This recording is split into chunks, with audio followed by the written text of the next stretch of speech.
সেদিন আপনি আমি খুব ভালো করে উপলব্ধি করতে পারবো যে এই দুনিয়াটা আসলে একটা ধোঁকার রাজ্য। মা বাবা ভাই বোন আত্মীয় স্বজন পাড়া প্রতিবেশী রক্তের সম্পর্কের মানুষগুলো সেদিন আপনার আমার সামনে আসবে না ভয়। সেদিন আপনি আর আমি তাদের কাছে একটা ভয়ের কারণ হয়ে দাঁড়াবো। সবাই ব্যস্ত হয়ে যাবে কখন আপনাকে আমাকে মাটির নিচে দাফন করবে। অথচ এই মানুষগুলোর জন্যই আমরা কতই না দৌড়িয়েছি দুনিয়াতে। দুনিয়ার হায়াতের জিন্দেগিটা কত শেষ করেছি তাদের জন্য।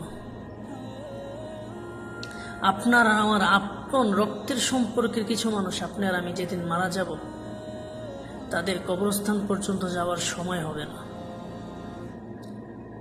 আপনাকে আমাকে যখন ঈদগাহে নিয়ে যাবে তারা সেখান থেকে জানাজা পড়ে বিদায় হয়ে যাবে। কবরস্থান পর্যন্ত তারা যাবে না, তাদের ব্যস্ততা আছে। আপনার আমার মৃত্যুতে দুনিয়ার কারো কোনো ক্ষতি হবে না।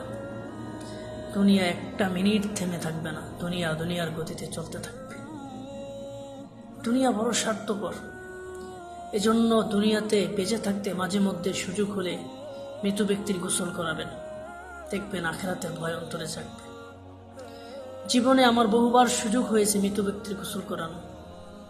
খুব কাছ থেকে সেদিন তাদেরকে দেখেছি, তারা কতটা অসহায় হয়ে পড়ে, তারা কতটা নিঃস্ব হয়ে পড়ে সেদিন খুব কাছ থেকে উপলব্ধি করছি।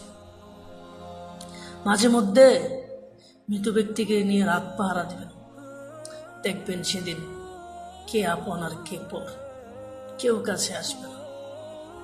মাঝে মধ্যে আত্মীয় স্বজনকে নিয়ে কবরে নামবেন।